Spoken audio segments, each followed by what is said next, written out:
ప్రజల కోసం పనిచేస్తున్నటువంటి న్యాయవాదనం. ఈ రోజున ఈ చట్టం చూసి ఎంత దుర్మార్గంగా ఉందంటే సార్, అరాచకాన్ని అశాంతిని సమాజంలో కలిగిస్తుంది ఈ చట్టం. 2-3 ఉదాహరణలు చెప్పేస్తాను. అలాగే ఒక ప్యారలల్ న్యాయ వ్యవస్థని రాజ్యాంగం మనకు కల్పించింది. న్యాయ వ్యవస్థ, ఎగ్జిక్యూటివ్ వ్యవస్థ, లెజిస్లేటివ్ అని. ఒకళ్ళు ఒక దాంట్లో ఎంక్రోచ్ అవ్వకూడదు. ఇప్పుడు దీన్ని ఆ ఎగ్జిక్యూటివ్ వ్యవస్థని న్యాయ వ్యవస్థలోకి ఎంక్రోచ్ చేసేసింది ఈ చట్టం ద్వారా. ప్యారలల్ జ్యుడిషియరీని కండక్ట్ చేస్తూ ఉంది దీన్ని. ఇది చాలా దుర్మార్గం. అలాగే వివాదాలు లేనటువంటి ఆస్తులని వివాదాల్లోకి తీసుకెళ్ళిపోతూ ఉంది. ప్రజలకి ఎంత అనుబంధం అంటే కుటుంబాన్ని అన్నా పోగొట్టుకుంటాడు కానీ ఆస్తిని పోగొట్టుకోడు. భూ అంటే అంత ప్రేమ, ఇల్లు అంటే అంత ప్రేమ. తను పుట్టిన ఇల్లు అమ్మడు. ఇతర దేశాల్లో ఉన్నా కూడా కావాలంటే వాళ్ళు ఉంచుకుంటాడు కానీ ఇల్లుని అమ్మడు. అంటే అంత ఈ ప్రజలకి, ప్రత్యేకించి భారతదేశం ఆంధ్ర రాష్ట్ర ప్రజలకి భూ అన్న ఆ పెరిగిన వాతావరణం అన్న అంత ప్రేమ అన్నమాట.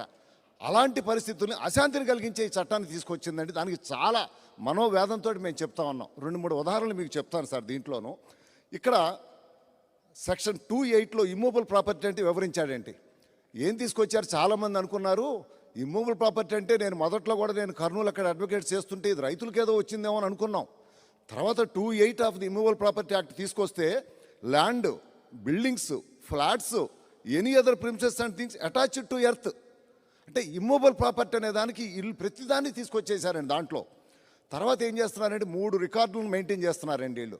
Record of title, record of disputes, record of charges ఈ చట్టం ద్వారా. అది సెక్షన్ 215 చెప్తుందండి. 3 రిజిస్టర్స్ని మెయింటైన్ చేస్తారని. ఇక్కడ ఇంకా దుర్మార్గం ఏంటంటే ఈ రికార్డ్ ఆఫ్ టైటిల్ ఏం చెప్పిందంటే, మన ఉదాహరణ చెప్పి నేను చట్టాన్ని చెప్తానండి. 1985కు పూర్వం మన దేశంలో, ప్రత్యేకించి మన ఆంధ్ర రాష్ట్రంలో పార్టీషన్ అంటే కుటుంబ బాగా పార్టీషన్ రాసుకునే వాళ్ళు, పార్టీషన్ లిస్ట్ అంటే రైతు వారీగా పనిచేసుకునే వాళ్ళు ఒక తెల్ల కాగితం మీద దానికి ఎవిడెన్స్గా రాసుకునేవాళ్ళు. ఏ ఆస్తి నాకు వచ్చింది, బి ఆస్తి తమ్ముడికి వచ్చింది, సి ఆస్తి చెల్లికి వచ్చిందని. దాన్ని 1985 వరకు కూడాను చట్టాలన్నీ గుర్తించి వాళ్ళ పేర్లు మ్యూటేషన్ జరిగినాయి.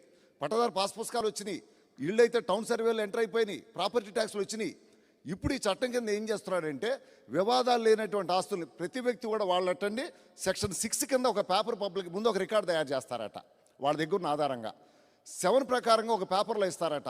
మా దగ్గర పన్నుల ప్రకారం ఇతను ఏ అని ఆయన ఓనరు, పట్టదారు పుస్తకాల ప్రకారం ఒక వ్యక్తి ఓనరు, లేకపోతే ఎన్కంప్లైంట్ సర్టిఫికేట్ ప్రకారంగా ఒక వ్యక్తి ఓనర్ అని చెప్పి వాళ్ళు ముందు పేపర్లో ఒకటి వేస్తారట. వేసి ప్రజలందరూ వాళ్ళ పేర్లు నమోదు చేయించుకోవాలట. ఈ ఆస్తి నాది అని ఎవరైనా సరే క్లెయిమ్ చేయొచ్చు. ఉదాహరణకి 1985కు పూర్వం ఒక వ్యక్తికి ఆస్తి వచ్చినప్పుడు నాకు వచ్చింది అనుకోకుండా, నా ఆస్తి బాగా రేటు పెరిగిపోయి ఉండొచ్చు ఏదో కారణాలతోటి, మా అన్నయ్యకి వచ్చిన ఆస్తి పెరిగి ఉండకపోవచ్చు. ఇప్పుడు 85 నుంచి ఎటువంటి వివాదం లేని ఆస్తి నేను ఈ రెవెన్యూ అధికారి దగ్గరికి కలిసి పెట్టుకుంటే నా మీద ఎవరైనా క్లెయిమ్ పెడితే ఈ ఆస్తికి కృష్ణమూర్తి వారసుడు కాదు, ఓనర్ కాదని కనుక ఎవరైనా పెడితే నా పక్కనోడైనా పెట్టచ్చు అండి, నా అన్న తమ్ముడే కాదు, నా ఇంటి పక్కనోడైనా పెట్టచ్చు, లేకపోతే ఒక అగ్రిమెంట్ సృష్టించవచ్చు. పెడితే దాన్ని తీసుకెళ్ళిపోయి డిస్ప్యూటెడ్ రిజిస్టర్లో ఎంటర్ చేస్తారట. అంటే లిమిటేషన్ లేదు దానికి. చట్టం ఏం చెప్పింది, నీకు క్లెయిమ్ ఉంటే 3 ఏళ్లలో చేసుకోయ్యా అని చెప్పింది. లిమిటేషన్ లేకుండా డైరెక్ట్గా రూపాయి ఖర్చు లేకుండా నువ్వు డైరెక్ట్గా ఒక అర్జీ కనుక రెవెన్యూ అధికారికి పెట్టుకుంటే నా ప్రాపర్టీని డిస్ప్యూటెడ్ రిజిస్టర్లో పెట్టేస్తారట. ఇక డిస్ప్యూటెడ్ రిజిస్టర్లో పెడితే దానికి ఉండే ప్రభావం ఏంటంటే ఏ బ్యాంకు లోన్ ఇవ్వదు, ఏ వ్యక్తి ఆస్తి కొనడానికి రాడు. ఆ ఆస్తి నాకు నిరుపయోగమైనటువంటి ఆస్తి. దీనివల్ల జరిగే కాన్సిక్వెన్సెస్ ఏంటంటే కంప్లైంట్ పెట్టినోడు కాళ్ళు పట్టుకుని నేను ఎంతో కొంత డబ్బులు ఇచ్చుకుని అయ్యా డిస్ప్యూట్ లేదని చెప్పించుకోవాలి నేను. మరి ఇది ప్రజల్లో అరాచకం, అశాంతి కలిగించేది కాదా? ప్రశాంతమైన జీవనాన్ని గెలుస్తున్నటువంటి ప్రజలు ఈ రోజున తన ప్రాపర్టీని డిస్ప్యూటెడ్ రిజిస్టర్లో పెడితే ఆత్మహత్యలు చేసుకునే పరిస్థితి వస్తుంది. ఈ రోజున కొంత బలమైనటువంటి నాయకులు, బలమైనటువంటి ఒక అరాచక శక్తితో అతని దగ్గరికి వెళ్ళి ఏ రకంగా ఆడిచ్చిన డబ్బు నేను తీసుకుని దండం పెట్టుకుని నేను బయటికి రావాలి అంటే, భూమి మీద ప్రేమ ఉన్నటువంటి వ్యక్తులందరికీ కూడా నేను అరాచకం కలిగి ఎప్పుడైతే డిస్ప్యూటెడ్ రిజిస్టర్లో నా ప్రాపర్టీ ఎంటర్ అవుతుందో అప్పుడేం చేస్తారు, డిస్ప్యూటెడ్ రిజిస్టర్ వెళ్ళిన తర్వాత ఒక జాయింట్ కలెక్టర్ క్యాడర్ ఉన్నటువంటి appellate authority, land titling appellate officer LATO అని ఆయన దగ్గర విచారిస్తారట. ఆయన ఎవరు, ఒక retired joint collector or served joint collector cadre అట్టండి. ఎంత దుర్మార్గమో చూడండి. కనీసం అంతకుముందు చెప్పినటువంటి ఈ మోడల్ కోడ్లో నీతి ఆయోగ్ చెప్పిందంటే ఏం చెప్పారంటే ఒక న్యాయమూర్తిని నియమించమని చెప్పారు. అలాంటిది పోయి ఒక రిటైర్డ్ జాయింట్ కలెక్టర్ విచారిస్తాడట. కింద టైటిలింగ్ ఆఫీసర్ దగ్గర ఒక క్లెయిమ్ వచ్చింది, తీసుకురండి ఈ డాక్యుమెంట్స్ అని. మరి అతను ఏం చేస్తాడు, అతనికి ఎవరు చెప్తే డబ్బుకో అనేక రకమైన ప్రలోభాలకు లోబడే ఇది నా ఆస్తి కాదు ఇంకోటిదని చెప్తే దానికి రివిజన్ వెళ్ళాలట, న్యాయస్థానాలు లేదు. రివిజను అప్పీల్ అనేది మా న్యాయవాదులు చాలామంది తెలుసండి. అప్పీల్ అంటేనండి టోటల్ రికార్డును పరిశీలిస్తారు. రివిజన్ అంటే apparent error on the record. అరే అసలు నోటీస్ ఏమైనా ఇచ్చారా లేదా అట్లాంటిది ఇవ్వకుండా పాస్ చేసావో చూస్తారు తప్పితే అతని క్లెయిమ్ జెన్యూనా కాదా చూడరు. రివిజన్కి అప్పీల్కి ఆ తేడా ఉంది. ఇలాంటి పరిస్థితుల్లో న్యాయ వ్యవస్థలోకి చొరబడి ప్రజలలో అశాంతిని కలిగించేటువంటి చట్టం నిజంగా ఒక దుర్మార్గమైనటువంటి చట్టం. దీన్ని రెవెన్యూ వాళ్ళకి ప్యారలల్ అడ్జుడికేటరీ సిస్టమ్ ఇచ్చేశారు. న్యాయ వ్యవస్థ చేసే అధికారాలని రెవెన్యూ వాళ్ళకి ఇచ్చేశారు. మొన్న మినిస్టర్ గారు చెప్తారు మీటింగ్లో అసెంబ్లీలో చూశాను, న్యాయ వ్యవస్థలో చాలా ఆలస్యాలు జరుగుతున్నాయి కాబట్టి రెవెన్యూ వాళ్ళకి అడ్జుడికేటరీ పవర్స్ మేము ఇచ్చేసామని. ఎంత దుర్మార్గం అంటే రెవెన్యూ వాళ్ళకి అడ్జుడికేటరీ పవర్స్ ఇచ్చేసి ఈ రోజున అది కాక నా ప్రాపర్టీ డిస్ప్యూటెడ్ రిజిస్టర్లోకి వెళ్ళిపోతుంది. ఆ తర్వాత ఇంకోటి ఏం చెప్పారంటే ఈ ఎంట్రీస్ అన్ని 2 సంవత్సరాల తర్వాత కంక్లూజివ్ ప్రూఫ్ అయిపోతుందట, మార్కెటబుల్ టైటిల్ వచ్చేస్తుంది. ఎందుకంటే నేను అన్ని సెక్షన్లు చెప్పనండి, 2-3 చెప్తాను, మిగతా మిత్రులు చెప్పాలి కాబట్టి.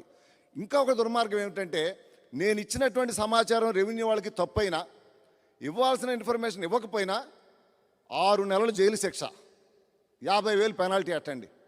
ఇదేంటండి, నా ఆస్తి నేను రేపొద్దున నా తమ్ముడో నా ఇంటి పక్కోడు వచ్చి కృష్ణమూర్తి ఇచ్చింది తప్పు అంటాడు, ఆడు తప్పని రాసేస్తే 6 నెలలు జైల్లోకి వెళ్ళాలి నేను అంటే. ప్రజలలో ఎంత అరాచం కలిగించేటువంటి ఈ దుర్మార్గపు చట్టాన్ని తీసుకొచ్చి ఇంకొకటి ఏంటంటే సుప్రీంకోర్టులో కేసున్నా, హైకోర్టులో కేసున్నా, సబ్ కోర్టులో కేసున్నా, ఏ కోర్టులో కేసున్నా సరే వాళ్ళ దగ్గరికి వెళ్ళి సర్టిఫికేట్ తీసుకుంటే నాకు కేసులు నడవాలట కోర్టుల్లో, లేకపోతే ప్రొసీడింగ్స్ ఆగిపోవాలట.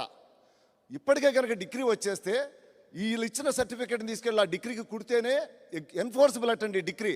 న్యాయస్థానం ఇచ్చినటువంటి డిగ్రీలను కూడా నిర్వీర్యం చేసేటటువంటి చట్టం.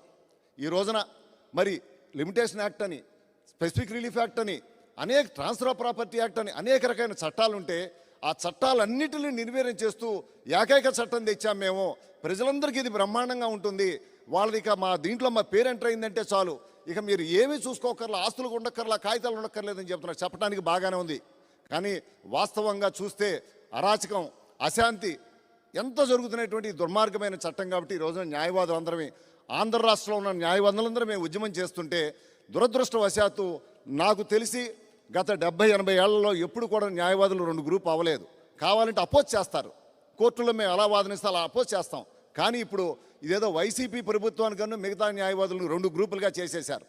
ఈ రోజున మేము ఇక్కడికి 200 మందితో రావాల్సి ఉంటే జనరల్ బాడీ మీటింగ్ కాల్ఫర్ చేశారు. నాకు కంటిన్యూస్గా వీడియోస్ వస్తున్నాయి, సార్ హాల్ అంతా నిండిపోయారు సార్, చాలా సీరియస్గా ఉంది, మీరు వచ్చేయండి సార్ అంటారు. లేదు, అంతకంటే ముఖ్యమైన పనులు నేను మాకు మనకి పవన్ కళ్యాణ్ గారు జనసేన అధినేత మనకి ఇచ్చారు, వారి నోటమ్మట ఒక మాట వస్తే చాలు రేపు ప్రభుత్వాలన్నీ వణికిపోతాయి, అది మీరు మేనేజ్ చేసుకోండి, ఇక్కడ మేము చేసుకుంటాం. లేదంటే ఈ రోజున బెజవాడ బార్ స్టేషన్ నుంచి 200 మంది రావాలి సార్, రానికుండా మిగతా మా వాళ్ళందరినీ అక్కడ ఉంచాం.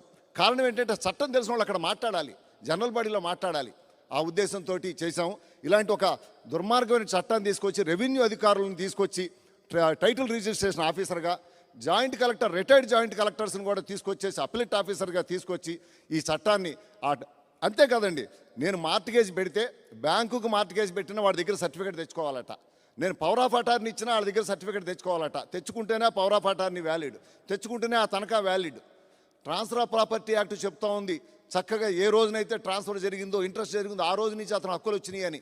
దాన్ని నిర్వీర్యం చేస్తూ అన్ని చట్టాలని తూట్లు పడిస్తే పడిచిందండి, తర్వాత మనం చూసుకోవచ్చు. కానీ ప్రజలలో అశాంతిని మనం సహించకూడదు. అరే నా చక్కగా వివాదం లేనటువంటి నా ఆస్తిని ఒక చిన్న ఉత్తరం ముక్క రాసేసి వివాదంలోకి తీసుకెళ్ళిపోతే నా పరిస్థితి, సామాన్య మానవుడి పరిస్థితి ఏమైపోతుంది? ఆ ఉద్దేశంతో ఈరోజు న్యాయవాదులు అందరమే రోడ్ల మీదకి వచ్చి మేము ఉద్యమాలు చేస్తున్నాం. మా ఉద్యమానికి తప్పనిసరిగా మరి జనసేన అధినేత మాకు తప్పనిసరిగా మాకు తోడు నీడగా ఉంటారని, మా ఉద్యమాన్ని సపోర్ట్ చేస్తారని ఈరోజు మా బాధల్ని ప్రజల తరఫున మేము చెప్పడానికి వచ్చాం. మమ్మల్ని ప్రజల లెవెల్లో కూడా వెళ్ళనీయకుండా మేము మీటింగ్ పెడుతుంటే అరెస్ట్ చేసేస్తున్నారు. చాలా దుర్మార్గమైన పరిస్థితుల్లో ఈ ప్రభుత్వాలు ఉన్నాయి. మరి దీనికి మరి ఈ అవకాశం నాకు ఇచ్చినందుకు మిగిలిన న్యాయవాద మిత్రులు ఉన్నారు, కొన్ని విషయాలు వాళ్ళు కూడా చెప్తారు, మొత్తం నేను చెప్పుకున్నాను. ఈ మరి సానుకూలంగా మా ప్రజల యొక్క బాధలని మా తరఫున విన్నందుకు హృదయపూర్వకంగా నమస్కారాలు తెలియజేసుకుంటూ సెలవు